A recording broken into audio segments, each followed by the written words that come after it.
ज्यांना कोणाला वाटतं ना, की बायका दिवसभर घरी काय काम करतात, तर त्यांनी मिनी व्लॉग नक्कीच पाहायला पाहिजे. म्हणजे वेगवेगळ्या ताई आपले मिनी व्लॉग टाकतात, काय-काय करतात त्याचं आणि ते बनवणं, ते लोकांसमोर दाखवणं हे फास्ट फॉरवर्ड असतं. पण ॲक्च्युअली ती सगळी कामं करत असताना जो पेशन्स ठेवायचा असतो ना, त्यासाठी ना स्त्रीचा जन्म घ्यावा लागतो. त्यामुळे असं स्त्रियांना जज करू नका, की काय करतात, काय करतात. तुम्ही एक लहान मूल जर दिवसभरात पेशन्स ठेवून सांभाळलं ना, तरी खूपच झालं. म्हणजे ते त्या आईला आणि ते सांभाळणाऱ्यांनाच माहिती.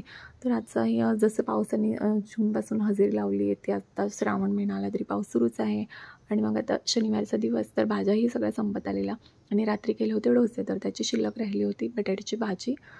तर मग म्हटलं चला नाश्त्याला आज पराठेच बनवायचे, तर 2 पराठे झाले आणि आता टिफिनला काय द्यायचं, कारण भाज्या शिल्लक नव्हत्या आणि भरीत तिला आवडत नाही, भेंडी कोरडी वाटते आणि आठवड्यातनं एखाद दुसऱ्या दिवशीच अशा भाज्या त्यांना चालतात. तर म्हटलं काय बनवायचं, तर ते कूट अजिबात खात नाही भाजीमध्ये, पण त्यांना गुळपोळी आवडते.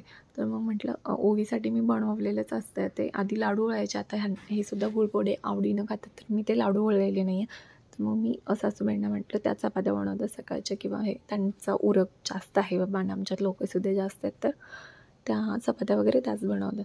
तर मग मी त्यांना म्हटलं की टिफिनसाठी अण्णा गुळपोळी करा आणि जी भाजी शिल्लक राहिली आहे त्यात ते बटाट्याची भाजी त्याचा पराठा बनवा.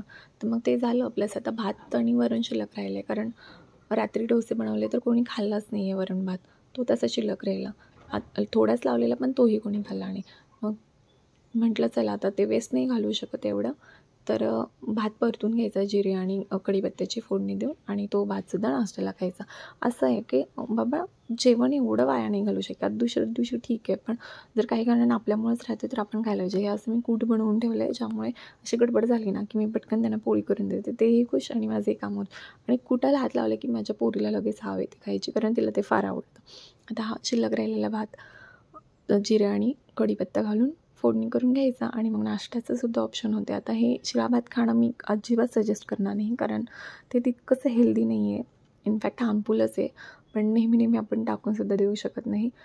तर आता सकाळी सगळीच घाई असते, म्हणजे ओवी उठलेली असते आणि सगळी कामं पण असतात, तर तिला दूध द्यायचं होतं. पण आता तिचा मोबाईल बंद केला, कारण तिला आधी फार ॲडिक्शन झालेलं मोबाईलचं आणि मला त्याचे साईड इफेक्ट दिसायला लागलेले, पण मी काही कारणानं मला ते पॉसिबल होत नव्हतं. तर आता मी खास वेळ करून हां बाबा छोटा ग्लास घे, हे कर ते कर, असं करून काही ना काही करून तिचा मी मोबाईल आठवडा झाला पूर्ण बंद केला आहे. आणि तीसुद्धा थोडी रिस्पॉन्स करायला लागली विदाऊट मोबाईलचं. तिलाही सवय लागायला लागल्या चांगल्या. तर तुम्हीही काही असे लहान मुलांच्या बाबतीत प्रयोग करा आणि मोबाईलपासून त्यांना लांब ठेवा. तर भात परतून घेतला आणि मग आता नाश्त्याचा प्रश्न सुटला की बाबा नाश्त्याला काय करायचं, तर चहा तर असतो, मग एक पराठा आणि वरण भात, म्हणजे जेवणही संपतं आहे आणि पोटभरीचा नाश्तासुद्धा होतो आहे. तर इथे सगळं झालेलं आहे आणि मी मिस्टरांसाठी आता जेवण करते आणि त्यांना दिलं आणि हे माझं ताट आहे. तर आता मी सुद्धा नाश्ता, तर दुपारच्या वेळी बघा ती जोपर्यंत झोपत नाही तोपर्यंत मला कपडे वगैरे काहीच करत नाही. तर तिचे काय उद्योग चालले, तिला एकदा एक सांगितलं असं हातकड, की ती मला सारखी हातकडं लावणार, तूच मेहंदी काढ, तूच हे कर, सगळे कलरनं सगळा पसारा मांडून बसलेली असते. कशात ती काय कितीही खेळणी असली तरी तिला नको त्या गोष्टी पाहिजेच.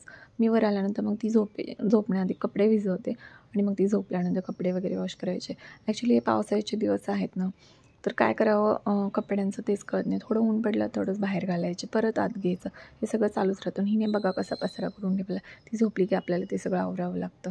रात्रीचं जेवण बनवायला मी जरा लवकरच सुरुवात करते, म्हणजे आत्ता चेंजेस केल्यात. मी लवकर जेवते, म्हणजे शक्यतो मी 9च्या आधी जेवण वगैरे करून फ्री होण्याचा प्रयत्न करते. त्यानंतर मला वॉकला जायचं असतं आणि हे आत्ता मी सुरू केले, कारण मला त्याचं महत्त्व समजले की आपण उशिरा जेवलो की आपले डायजेशनसुद्धा उशिरा सुरू होतं, मग झोप लागत नाही, आपण उशीरपर्यंत जागतो आणि जेव्हा आपण विनाकारण जागरण करतो तेव्हा आपण काय करतो, तर मोबाईल घेऊन बसतो आणि त्यामुळं ओव्हरऑल आपल्या हेल्थवरती वाईट परिणाम होतो आणि आपण एका निगेटिव्ह सायकलमध्ये फसतो. तर रात्रीचं मी काय करते की बाबा माझं चहाचं टाईम झालं 6च्या आसपास किंवा 5:30पर्यंत माझा चहा वगैरे होतो. त्यानंतर ओवीला काहीतरी थोडाफार खाऊ वगैरे दिला की मी 6-6:30च्या दरम्यान सुरुवात करते जेवण वगैरे बनवायला.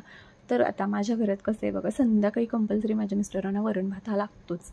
म्हणजे कुठलीही भाजी असू दे, तू पनीर बनव किंवा बेसन बनव, काहीही बनव, पण ते भात वरणासोबतच खाणार. बाकी कोणाला नको असेल त्यांचं, पण त्यांना वरण भात लागतोच. आणि आता माझी मुलगी लहान आहे, तर वरण भात मला बनवायलाच लागतो. तर आज मी बनवली होती मटकी आणि बटाट्याची भाजी आणि सोबत वरण भात, चपाती आणि सोमवार किंवा गुरुवार असेल तर मग काहीतरी गोडही बनवते आणि तळणीचे सुद्धा पदार्थ असतात.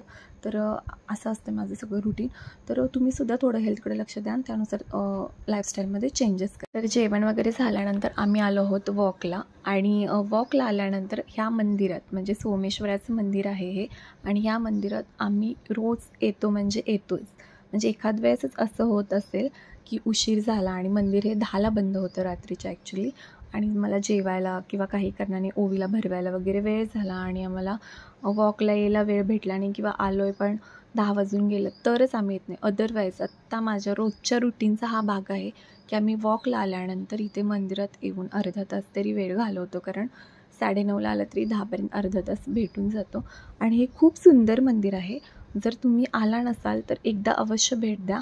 यूट्यूबवरती खूप व्हिडिओज आहेत आणि मी सुद्धा एक दिवस तुमच्यासोबत पूर्ण व्हिडिओ शेअर करण्याचा नक्की प्रयत्न करेन, कारण मंदिरच खूप सुंदर आहे. शिवकालीन मंदिर आहे, खूप जुनं मंदिर आहे. आणि ॲक्च्युली मला ना हे खूप इझी जातं की ओवीला इथं घेऊन आले ना तर ती आम्हाला फार त्रास देत नाही, कारण तिचं ऑलमोस्ट हे रुटीनचा भाग आहे. ती सकाळीसुद्धा आजोबांसोबत मंदिरात येत असते, त्यामुळे तिला हे मंदिर पूर्ण पाठ झालेलं आहे. तर ती छान अशी खेळत असते आणि फार काही लक्ष ठेवण्याची सुद्धा गरज पडत नाही. जसं रोडला किंवा गार्डनमध्ये घेऊन गेलो तर तिच्यावरती आम्हाला लक्ष ठेवायला लागतं. तर हे मंदिर आतून तुम्ही बघा, खूप सुंदर आहे. 2 गणपतीची मंदिर आहेत 2. शिवाय मारुतीचं सुद्धा मंदिर आहे, काळभैरवनाथाचं सुद्धा मंदिर आहे आणि मेन सोमेश्वराचं सुंदर असं मंदिर आहे. तर आता ह्या टायमिंगला म्हणजे 9:30-10च्या दरम्यान पूजा सुरू असते. 10 नंतर दरवाजा बंद करतात मंदिराचा.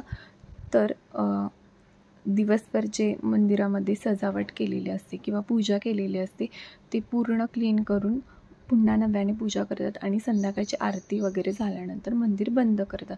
तर मंदिराचा एरिया तुम्ही बघू शकता आणि हा आहे मेन मंदिराचा गाभारा. आणि वरती 12 ज्योतिर्लिंग दर्शन म्हणून सुद्धा आहे.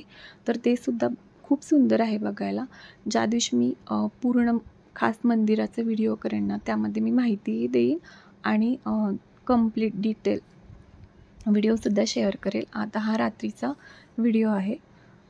आम्ही आल्यानंतर मग पहिल्यांदा दर्शन वगैरे घेतो सर्व मंदिरात जाऊन आणि सगळ्यात शेवट सोमेश्वराचं दर्शन घेतो. थोडा वेळ तिथे बसतो आणि तिथे कसं आहे मंदिरात एक बादली ठेवलेली असते ज्यानं आपण मंदिरात अभिषेक करू शकतो पाण्याचा, किंवा संपला असेल तर जवळच टाकी, म्हणजे सगळी सोय आहे. खूप सुंदर मंदिर आहे, एकदा अवश्य भेट द्या. श्रावण महिना सुरू आहे तर मिस करू नका हे मंदिर.